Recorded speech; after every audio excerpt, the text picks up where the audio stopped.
Welcome back to Stacey Can Can. Today I am canning pears. A good friend of mine's mother, Jeannie, gave me 5 boxes of pears from her house.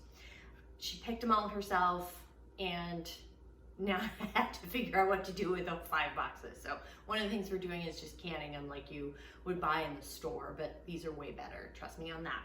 So today what you need is anywhere, this makes 3 quarts. I'm gonna be doing more than that. So, but for 3 quarts of pears or six pints, you would need anywhere from 6 to 9 pounds of pears, or 18 to 27 medium. These are kind of all different shapes and sizes because when you pull them off a tree like that, you're just kind of at the mercy of whatever size they give you. Some are larger and some are smaller, but I'm delighted to have these.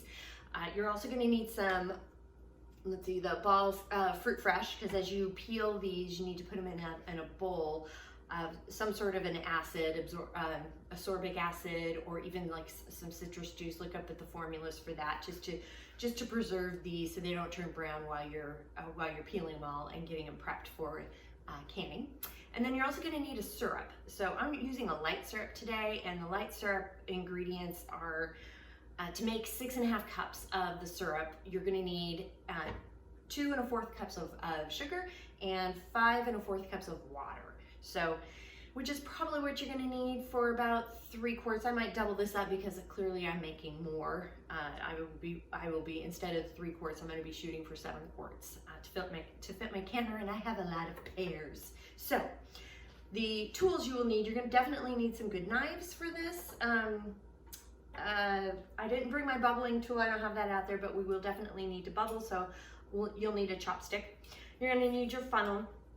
You're going to need something to scrape out the core. So this is kind of a nice tool. There are actual other tools that you can use that kind of scrapes down the middle and will scrape out the core, and this little spindly thing that goes from the core to the top of the stem here. So just, you know, you're gonna have to work on that. Maybe use a paring knife, whatever works best for you.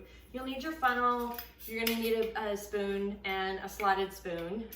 You definitely need a slotted spoon because you gotta cook the pears for just a few minutes before putting them into the hot jar. So you're definitely gonna need a slotted spoon and to scoop them out, and then you'll add the syrup later. You're gonna need your Headspace tool, your ladle, your jar lifter, and your lid lifter. So these are the tools that you need. So let's get cracking on some canning of pears. All right, so we go ahead and we take 3 heaping tablespoons of the fruit fresh, which I've already done. You just scoop it out, 3 heaping, put it in your big bowl, and then add 2 quarts of water, which I've already done. And now we'll go ahead and get cracking on these. You just have to take the cap and the lid off, so don't forget that. So the first thing you do, you just cut the top off. I do. Maybe you can leave it on. It just makes it easier for me to just peel them. And these are very ripe and very juicy, and they are going to feel a little gritty because there's that grittiness under the pears, the pear skin, and I can't remember what it's called. I read about it and then I've forgotten about it, but you just kind of get that stuff off. I do a quick rinse.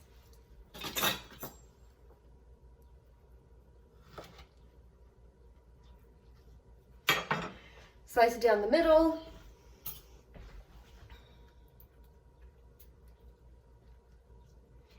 And then I'm scooping out the core like so, and see how it's got that like long little thing there. So I pull that out if I can, and then that's it. Then repeat. The syrup is ready to go. I did a double batch of the syrup because I'm double batching my pears here. I do have a few that are already in. I have the jars are heating. So what you're gonna do first off is, take that off. We do need to bring a layer of pears. You gotta heat them up on medium heat inside the syrup. And you want to do it one layer at a time. So I find these little scoopies are pretty easy. To use, and I'm going to go ahead and fill this one up. And you don't need to rinse the pears from the fruit fresh. You don't need to rinse the pears from that. You do need to, you drain it, but that's about it. So we're just getting the pears hot throughout. They don't need to cook in there for a real long period of time. So you get your jar out, and these have been heating up, because again, you don't want to put a hot liquid into a cold jar. You compromise the jar. Now, a good way to pack these is if you can have the narrow end pointing down first. That because you want to try to load the pears where the middle part is down, so the hump part is up. It doesn't always work the way you want it to, but this is how you do it.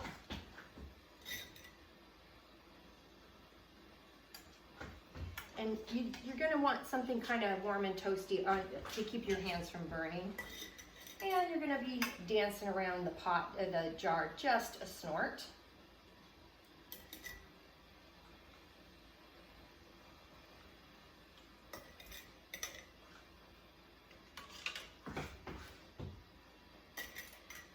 And the floor is super sticky.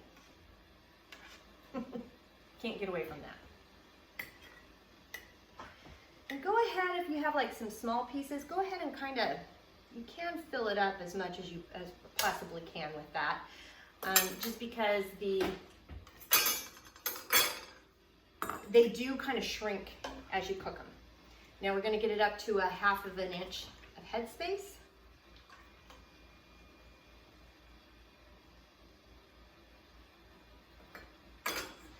That's pretty good, because you do need to bubble. Go ahead and smush around here, see how we're doing.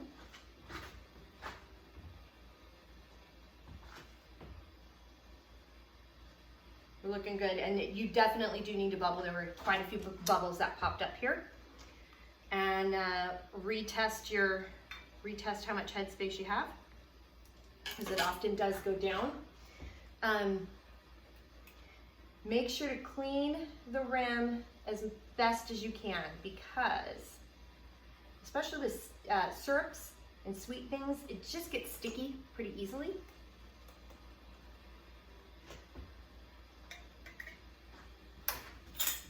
I think it's easier with your vinegar-based things. They just don't seem to get as sticky as the sweet, obviously.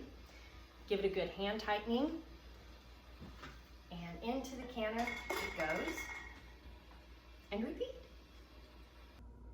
Got the canner full, so we're gonna go ahead and lower it down very carefully. And the jars kind of rattle around, so be careful. Another reason why I like the silicone gloves, because this is hot water in there, and if they were cloth, my fingers would be burnt. So we're gonna double check to make sure we have 1 inch of water over the top of each jar. I do. Great. We're going to cover this and bring it to a rolling boil. When I've got it to a rolling boil, we're going to process these quart jars for 25 minutes. If they were pints, we would process them for 20. Got a rolling boil going, so I'm going to set the timer for 25 minutes. Timer has gone off. Open the lid very carefully away from your face so you don't get a facial you don't want. And we're going to gently lift the rack, and be careful, it's very heavy. And again, I'm a first one in, last one out kind of person. So you just carefully take pears out. Ooh, look at that. Oh, isn't that pretty? Isn't that pretty? Now you'll notice there's a lot of space below, and that's just because they weren't hard packed. that would not win a gold star or a blue ribbon in 4-H, but I don't care that much. As a grown woman, I'm okay with that. And that, my friends, is canned pears. They look great, and it smells very good in my kitchen right now too. So thank you for joining me today. If you have any questions, you can check the show notes below for the recipes and more details. And if you have any questions, comments, suggestions, ideas, concerns, by all means reach out to me on Facebook at Stacey CAN CAN. You can at me on Instagram at Stacey CAN CAN. Website www.staceycancan.com, and email info@staceycancan.com. Thanks so much for joining me, and happy canning.